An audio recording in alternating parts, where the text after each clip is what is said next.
ይስጥልን። ይህ አሃዱ ሚዲያ ነው። ሰላምታችን በያላችሁበት ድረስ እያልን አርዕስተ ዜናዎችን እናስቀድማለን። አብራችሁን ቆዩ። በአንድ ቀን በተለያዩ የመኪና አደጋዎች ህይወታቸው ያለፈ የሁለት ወንድማማቾች መርዶ መላውን ማህበረሰብ በሀዘን አጥለቅልቋል። ዝርዝር አለ። የቅድስት አርሴማ ቤተክርስቲያን በእሳት አደጋ ሙሉ በሙሉ ወድሟል። ዝርዝር አለ። 3 ኢትዮጵያውያን ሴቶች በቁጥጥር ስር ውለዋል። በዝርዝሩ የምትሰሙት ይሆናል። በቤኒሻንጉል ጉሙዝ ክልል መተክል ዞን ቡለን ወረዳ የባኩጂ ቀበሌ ነዋሪዎች ሳናልቅ ድረሱልን ሲሉ አስቸኳይ የድረሱልን ጥሪ አቅርበዋል። በዝርዝራችን የምትሰሙት ይሆናል። እናት ፓርቲ ትናንት ባወጣው መግለጫ በኦሮሚያ ክልል አርሲ ዞን ሃይማኖት የለየ ፍጅት መፈጸሙን አስታወቀ። ለዚህ ቻናል አዲስ የሆናችሁ ሰብስክራይብ እና ላይክ ታደርጉ ዘንድ እየጋበዝን ወደ ዝርዝሩ እናልፋለን። አብራችሁን ቆዩ። የቅድስት አርሴማ ቤተክርስቲያን በእሳት አደጋ ሙሉ በሙሉ ወድሟል። በአዲስ አበባ ሀገረ ስብከት ስር በኮልፌ ቀራኒዮ ክፍለ ከተማ የሚገኘው የወይራ ሰፈር ሆህተ ገነት ቅድስት አርሴማ ቤተክርስቲያን በሌሊት በደረሰ ከባድ የእሳት አደጋ ምክንያት ሙሉ በሙሉ ወደመ። የእሳቱ አደጋ ከኤሌክትሪክ መስመር ብልሽት ጋር የተያያዘ እንደሆነ ተገልጿል። ቤተክርስቲያኑ ሙሉ በሙሉ የወደመ ሲሆን ከቅዱስ ታቦቱ በስተቀር ሌሎች ንዋያተ ቅድሳት የቤተክርስቲያን ንብረቶች በሙሉ በአደጋው መውደማቸው ተረጋግጧል። ቤተክርስቲያኑ የሚገኘው የወይራ ሰፈር ገነተ ሰማይ ቅድስት አርሴማና መንበረ ብርሃን እጨጌ አቡነ ዮሐንስ ቤተክርስቲያን በሚባለው ግቢ ውስጥ መሆኑ ይታወቃል።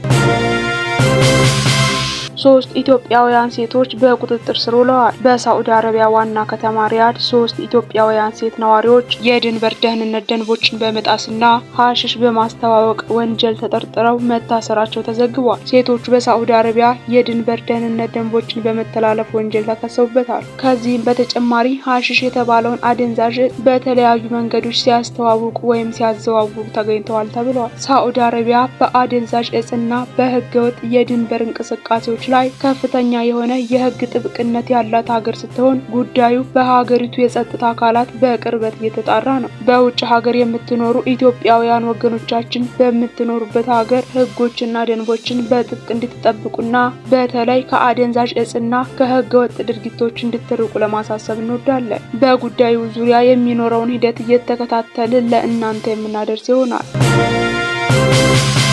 በቤኒሻንጉል ጉሙዝ ክልል መተክል ዞን ቡለን ወረዳ ውስጥ በምትገኘው ባኩጂ ቀበሌ ትናንት ህዳር 13 ቀን 2018 ዓ.ም ከንጋቱ 11 ሰዓት ጀምሮ ከባድ ጥቃት እንደተከፈተና ውጊያ እየተካሄደ መሆኑን ዘሀበሻ ያነጋገራቸው ነዋሪዎች ገለጹ። ነዋሪዎቹ መንግስት ሸኔ ብሎ የሚፈርጀው የኦሮሞ ነጻነት ሰራዊት ወይም የኦነግ ታጣቂዎች ከተማዋን ባልታሰበ ሰዓት መቆጣጠራቸውን ገልጸው ሳናልቅ ድረሱልን ሲሉ አስቸኳይ የድረሱልን ጥሪ አቅርበዋል። ነዋሪዎቹ እንደገለጹት ጥቃቱ የተፈጸመው ከንጋቱ 11 ሰዓት ሲሆን ታጣቂዎቹ ከተማዋን ከያዙ በኋላ ከባድ ውጊያ ተከስቷል። በዚህ ጥቃት ከ40 በላይ ንጹሃን ዜጎች መገደላቸውን የገለጹት ነዋሪዎቹ በአንድ አሰቃቂ አጋጣሚ ከአንድ ቤተሰብ 4 አባላት የተገደሉበት ሁኔታ መከሰቱንም ለዘሀበሻ ተናግረዋል። የባኩጂ ቀበሌ ነዋሪዎች በአሁኑ ሰዓት በታጣቂዎቹ እንደተከበቡና ለከፍተኛ ስጋት መዳረጋቸውን ገልጸው የመንግስት የጸጥታ ኃይል በአስቸኳይ እንዲደርስላቸው ተማጽነዋል። የመተከል ዞን በተለይም ቡለን ወረዳ ከዚህ ቀደም በተደጋጋሚ በታጣቂዎች ጥቃት ከፍተኛ የሰብአዊ ቀውስ ያስተናገደና በሺዎች የሚቆጠሩ ዜጎች የተፈናቀሉበት አካባቢ መሆኑን ይታወሳል። ምንም እንኳን የመንግስት የጸጥታ ኃይሎች ባደረጓቸው ተደጋጋሚ ዘመቻዎችና የህግ ማስከበር ስራዎች አካባቢው አንጻራዊ መረጋጋት አሳይቶ እንደነበር ቢገለጽም የዛሬው ጥቃት የጸጥታው ስጋት እንደገና በከፍተኛ ሁኔታ ማገርሸቱን አመላካች ሆኗል። ነዋሪዎቹ በሰጡት አስተያየት በመንግስት ላይ ያላቸውን ከፍተኛ ቅሬታ አንስተዋል። መንግስት ሸኔን ለምን ማስቆም አቃተው ሲሉ የጠየቁት ነዋሪዎቹ ይሄው ቡድን ከዚህ ቀደም ባንክ ዘርፏል፣ የሀገር ሽማግሌዎችን ገድሏል፣ አሁንም ህዝቡን እየፈጀ ነው ሲሉ መንግስት ለምን ዘላቂ መፍትሄ ማምጣት እንዳልቻለ ጥያቄ አንስተዋል። ሪፖርቱ በዘሀበሻ እስከተጠናቀረበት ሰዓት ድረስ በመንግስት የጸጥታ ኃይሎች በኩል እየተወሰደ ስላለው እርምጃም ሆነ በደረሰው ጉዳት መጠን ዙሪያ ከክልሉ መንግስትም ሆነ ከፌደራል መንግስት የተሰጠ ይፋዊ መግለጫ የለም።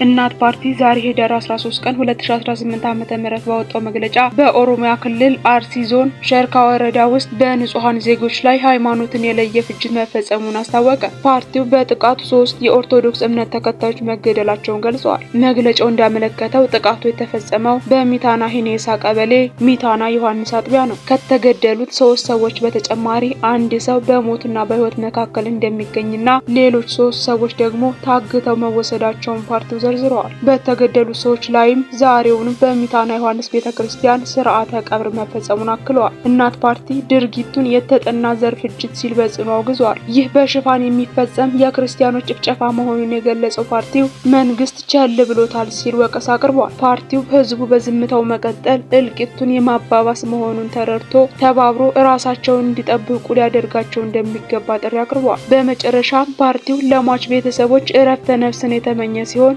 የታገቱት ያለምንም ቅድመ ሁኔታ እንዲፈቱ በአጽንኦት ጠይቋል።